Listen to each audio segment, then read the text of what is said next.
যোশীমঠ মহান যোগী শঙ্করাচার্যের সাধনভূমি যোশীমঠ। বদ্রীনাথের পথের যাত্রাতেই পড়ছে এই যোশীমঠ। তাই যোশীমঠ দেখে আমরা বদ্রীনাথের পথে এগিয়ে যাই। সেই যোশীমঠ দেখবেন আমার এই আজকের এই ভিডিওতে। নমস্কার বন্ধুরা, আমি ইরাবতী তোমাদের সঙ্গেই আছি। যোশীমঠে আমাদের পুজো কমপ্লিট হয়েছে। পুজোর পরে এখানে এই যে তুলসীর মালা। হাই ফ্রেন্ড, সুপ্রভাত। আজ 14ই জুন 2025। আমরা তো আজ বদ্রীনাথের যাব। কাল সারাদিন গাড়ি চালিয়ে আমরা এই বদ্রীনাথের পথের মুখের কাছাকাছি একটা হোটেলে এসে আছি। এখানে হোটেলে থেকেছি, সেই হোটেলের চারিপাশটা একটু দেখে নিন। পাশ দিয়ে গঙ্গা বয়ে চলেছে। ওই যে দূরে দেখা যাচ্ছে ওইটাও বদ্রীনাথে যাওয়ার রাস্তা। ওই রাস্তাটাতে আমরা এবার রেডি হচ্ছি, সবাই রেডি হচ্ছে, আমরা যাব। আর বদ্রীনাথে যেতে যেতে যা দেখবো এবং বদ্রীনাথের দৃশ্য তোমাদেরকে দেখানোর চেষ্টা করব। যে রাস্তাতে আমরা এই যে বদ্রীনাথ রোডে আমরা চলে এসেছি, যে রোডটা ধরে ভীষণ চওড়া, অনেক 4-6 লেন। এখন খুব ভালো রাস্তা, মানে রাস্তায় মানে এত স্মুথ যে বলা যায় না, খুবই ভালো। সেই রাস্তায় আমরা এসেছি। আজ আমরা বদ্রীনাথের দিকে যাত্রা করব, তো দেখতে থাকো। আর আমার রুমটাও এবার আবার যে হোটেলে আছে সেই রুমটাও আমি দেখানোর চেষ্টা করব তোমাদের। এই যে এই রুমটাতে আমরা আছে একটা আয়না। এই যে রুমটা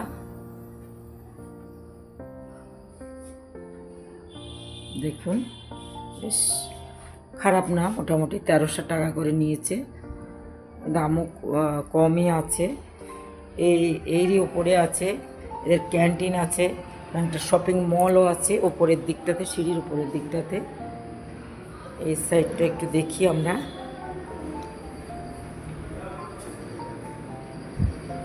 ওই যে ওখানে গাড়ি পার্কিং করা হয়েছে, শপিং মল টলও আছে।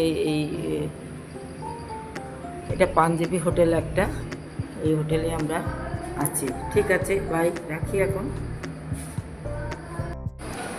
আচ্ছা, হোটেলের এটা ক্যান্টিন। এই ক্যান্টিনে সমস্ত রকম খাবার দাবারও এখানে পাওয়া যায়, তৈরি করে দেয় এরা সঙ্গে সঙ্গে, টাটকা গরম গরম। আমরা ক্যান্টিন থেকে ধোসা খেয়েছিলাম আর সকালেই খেয়ে নিলাম। আর অনেকে এখানে যারা ওরা থাকেই হোটেলে, তারা ক্যান্টিনে খাওয়া দাওয়া করে। পাঞ্জাবি হোটেল। আর এটা রিসেপশান। এখানটায় রিসেপশানটা দেখছেন, বসার জায়গা আছে বেশ ভালো, বেশ বড় সড়ো। জল, হাত ধোয়ার বেসিনও আছে। আর এর বাইরেটাও দেখুন, এই যে হোটেলের বাইরেটা, গাড়ি সারি সারি গাড়ি রাখা আছে সব দেখুন। নমস্কার বন্ধুরা, সঙ্গে আমি ইরাবতী চ্যানেলে, আমি ইরাবতী মণ্ডল, সবাইকে স্বাগত জানাই। তো আমরা আজ চলেছি বদ্রীনাথের পথে। এইবার আমরা বদ্রীনাথের কত দূর গিয়ে পৌঁছায় দেখা যাক, কারণ একই দিনে আমরা পৌঁছাতে পারছি না। তো পথে যেতে যেতেই দেখা যাক কত দূর অবধি পৌঁছে যায়। তো একটা টানেলের ভিতর দিয়ে চলেছি। টানেলটা বেশ অনেকটা অবধি বিস্তৃত। বেশিরভাগ সময় আমাদের এই টানেল পার হতে হচ্ছে উত্তরাখণ্ডের রাস্তায়। মাঝে মাঝে টানেল করা আছে, কারণ পাহাড় কেটে এই টানেলগুলো করা হয়েছে, যাতে সহজভাবে তাড়াতাড়ি পৌঁছানো যায় দূর পথে। সেই রকম একটা টানেলের ভিতর দিয়ে আমরা কিন্তু এখন চলেছি। বন্ধুরা, আমরা পিপলকোটি চলে এসেছি। পিপলকোটি চলে এসেছি আমরা। রুদ্রপ্রয়াগ, নন্দপ্রয়াগ, দেবপ্রয়াগ এবং কর্ণপ্রয়াগ পার হয়ে পিপলকোটি এসছে। এখানে আমাদের গাড়ি দাঁড় করিয়েছে, আমরা খাওয়া দাওয়া করব। আর বদ্রীনাথের রাস্তাটা কিন্তু ভীষণ ভালো, জাম এক জায়গায় পেয়েছিলাম, তাছাড়া মোটামুটি জাম ছিল না, রাস্তা খুব দ্রুত এসেছে গাড়ি। আশা করি তাড়াতাড়ি আমরা বদ্রীনাথ পৌঁছে যাব। খাওয়া দাওয়া সেখানে পুজো দিয়ে আগে আবার বেরিয়ে যেতে হবে আমাদের। দেখুন এখানে আমরা চলে এসেছি খাওয়া দাওয়া করবার। আমাদের থালি এসে গেছে অর্ডার দেওয়া, বেশ অনেকটাই ভাত, এছাড়াও রুটিও দেবে 4খানা, আর বেশ কম দামি আছে। এটা অবশ্য মিলিটারি ক্যান্টিন একটা, তাই কম দাম। 150 টাকার মধ্যে প্রচুর ভাত দেখতে পাচ্ছেন থালাতে, আর সবই নিরামিষ এখানে। দেখুন পিপলকোটি থেকে খাওয়া দাওয়া করে আমরা কিন্তু চলে এসেছি এবার এই যে যোশীমঠ যাব বলে। যোশীমঠের রাস্তার উপরে আমাদের গাড়িটা দাঁড় করিয়ে আমরা একটা সাইডের রাস্তা দিয়ে, শর্টকাট রাস্তা দিয়ে আমাদের ড্রাইভার দাদা বলে দিচ্ছেন, সেই রাস্তা ধরে আমরা কিন্তু এখন চলেছি যোশীমঠের দিকে। সেই যোশীমঠ যা খুব প্রাচীন মন্দির। আচ্ছা, সেই যোশীমঠের ইতিহাস আমি একটু তোমাদের সাথে বলি বন্ধু। বলছি যোশীমঠ জ্যোতির্মঠ নামেও পরিচিত। এটি উত্তরাখণ্ড রাজ্যের চামেলি জেলার একটি শহর এবং একটি পৌরসভা বোর্ড। 6150 ফুট উচ্চতায় অবস্থিত। এটি বেশ কয়েকটি হিমালয় পর্বত অভিযান, ট্রেকিং ট্রেইল এবং বদ্রীনাথের মতো তীর্থস্থানের প্রবেশদ্বার। এটি 8ম শতাব্দীতে আদিগুরু শঙ্করাচার্যের জ্ঞানলাভের স্থান হিসাবে পরিচিত। এখানে একাধিক মঠ মন্দির রয়েছে। বর্তমানে ভূমিধস এবং ভূমিধস প্রবণতা এলাকার কারণে শহরটি ঝুঁকির মধ্যে রয়েছে। যোশীমঠ প্রাচীনকাল থেকে একটি গুরুত্বপূর্ণ স্থান। কিংবদন্তি অনুসারে এটি কার্তিকেয়পুরের পূর্বে কাত্তুর রাজবংশের রাজধানী ছিল। 8ম শতাব্দীতে শঙ্করাচার্য এখানে জ্ঞান লাভ করেন এবং এটিকে একটি গুরুত্বপূর্ণ ধর্মীয় কেন্দ্র হিসেবে প্রতিষ্ঠিত করেন। এখানে বেশ কয়েকটি মন্দির ও মঠ রয়েছে, যার মধ্যে রয়েছে নরসিংহ মন্দির, যেখানে ভগবানের নৃসিংহ রূপ পূজা করা হয়।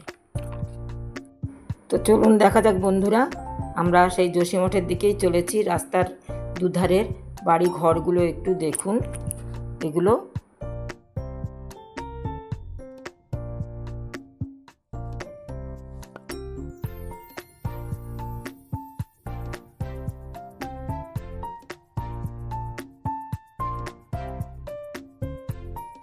তো আমরা চলে এসেছি যোশীমঠ। ওই যে দেখুন যোশীমঠ শঙ্করাচার্যের সাধনস্থল। আমরা ওই ওপরে জুতো খুলে আমাদের নিচে নামতে হবে। তো আমরা চলুন দেখা যাক। অনেক তীর্থযাত্রী এসেছে। পাশের দোকানগুলো আছে সারি সারি পুজো দেওয়ার জন্য। পুজোর সামগ্রী এখানে পাওয়া যাচ্ছে দোকানগুলোতে, যে নৃসিংহদেবের মন্দিরে পুজো দেওয়ার যে সামগ্রী কিন্তু এখানে পাওয়া যাচ্ছে। তো চারিদিকে পাহাড় ঘেরা, আর সেই পাহাড় ঘেরার মাঝখানে এই যোশীমঠ অবস্থিত। এটা নৃসিংহদেবের মন্দির। এখানে নারায়ণ নৃসিংহ রূপে পূজিত হন। তো নামার পথের ধারে দেখুন একজন ঢোলক নিয়ে বসে আছে। আমাদের নিচে নামার পথের ধারে উপরে জুতো খুলে আমাদের নিচে নামতে হচ্ছে। তো নিচে নামার পথের ধারেই বসে আছে। দেখুন সব মন্দির চত্বর পরিষ্কার পরিচ্ছন্ন। তীর্থযাত্রীরা এদিকে ওদিকে ঘুরে বেড়াচ্ছে।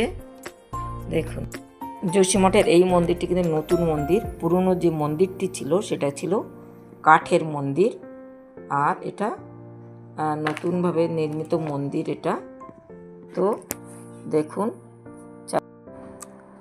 চারিদিকটা আমরা পুজো দেব বলে কিন্তু ফুল সবই প্রসাদ কিনে নিয়ে এসেছি। তো এবার চারিদিকটা দেখে নিয়ে আমরা পুজো দিতে যাব। এই যে একটু দেখুন এখানে আছে এই যে জলের ব্যবস্থা আছে, এখানে আমরা হাত ধুয়ে নিলাম। আমরা এখানে পুজো দেব, এবার পুজো দিতে যাব, মন্দিরে ঢুকবো। তো হাতটা আমরা একটু ধুয়ে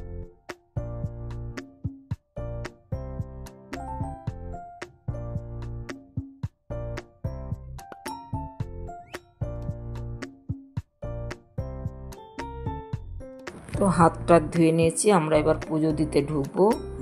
আর এখানকার প্রধান ফুল কিন্তু তুলসীর মালা, কারণ নারায়ণ যে নৃসিংহদেব তিনি তুলসীর মালাতে সন্তুষ্ট হন, তাই তুলসী মালা কারণ প্রধান ফুল হিসাবে দেওয়া হয় মন্দিরে। আর দেখুন বিভিন্ন এই যোশী মঠের বা নৃসিংহদেব মন্দির আরও নানান মন্দির এখানে আছে বলেছি আগেই।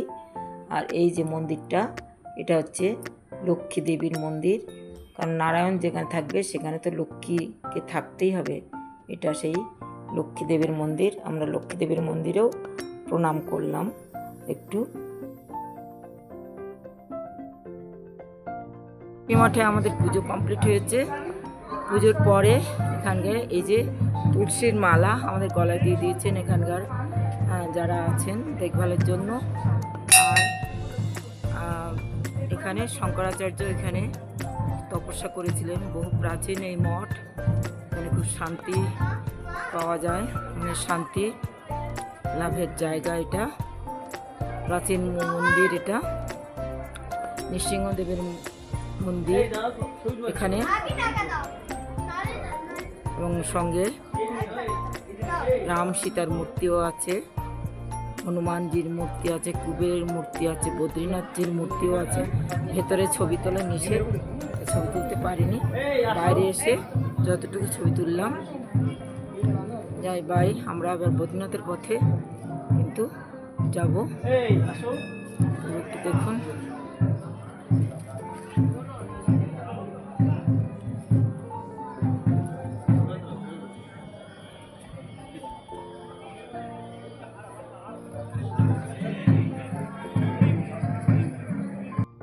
তো যোশী মঠ দেখে এবার আমরা চলেছি বদ্রীনাথের পথে, কারণ যেতে যেতেই আমাদের রাত হয়ে যাবে, তাই খুব বেশিক্ষণ আমরা যোশী মঠে থাকতে পারলাম না। আমাদের ড্রাইভার দাদা ওদিকে তাড়া দিচ্ছিল, তাই তাড়াতাড়ি করে পুজো দিয়ে দেখে আমরা এবার কিন্তু বদ্রীনাথের পথে চলেছি। কারণ মূল আমাদের দর্শনের ইচ্ছা হচ্ছে বদ্রীনাথ ধাম বা বদ্রীনাথজিকে দেখাই আমাদের ইচ্ছা আছে। আপাতত গিয়ে আমরা উঠব ভারত সেবাশ্রম আশ্রমে। তো চলুন দেখা যাক ভারত আশ্রমের দিকে আমরা চলেছি বদ্রীনাথের পথে। তারপরে পরপর তোমাদেরকে দেখাবো সব। আমরা এখন ভারত সেবাশ্রম সঙ্গে এসে গেছি বদ্রীনাথ। আমরা এখানে থাকবো। ঘর দেখছে অভিষেক, 1000 টাকা করে ঘর বলেছে। আর উপরে দোতলায় দিয়েছে ঘরের অভিষেক দেখতে গেছে, দেখুন।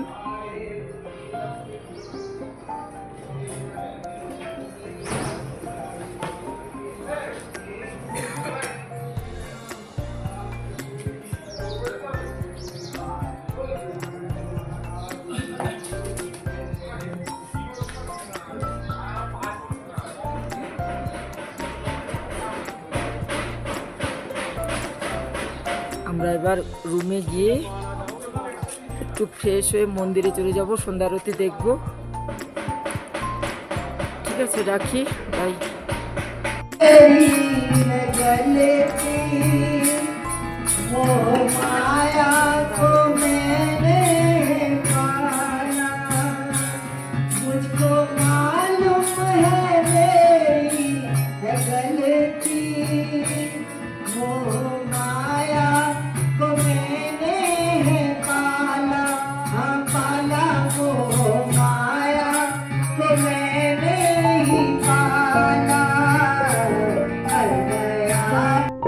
আমরা গতকাল ভারত সেবাশ্রমে ছিলাম, কিন্তু এখানকার পরিষেবা ভীষণ খারাপ। ঘর দোর ভীষণ নোংরা, খাবার দাবার খুবই খারাপ, পরিষ্কার পরিচ্ছন্ন নয়, আর রান্নাও খুবই বাজে। আর এত খারাপ ব্যবহার, জলের ব্যবস্থা নেই, তার পরিবর্তে জলের দোকান খুলে রেখেছে এরা। আর কি বলবো, এত নোংরা বাথরুম এবং ঘর যে সেই ঘরে থাকাও অযোগ্য। আর তাই বলবো এখানে না আসাই ভালো, আপনাদের অন্য জায়গায় যাবেন, অন্য জায়গায়। আর এখন আমরা তো যাচ্ছি পুজো দিতে, তাই পরবর্তী এটা আমরা পুজোর এখানটায় যাচ্ছে সেগুলো দেখুন।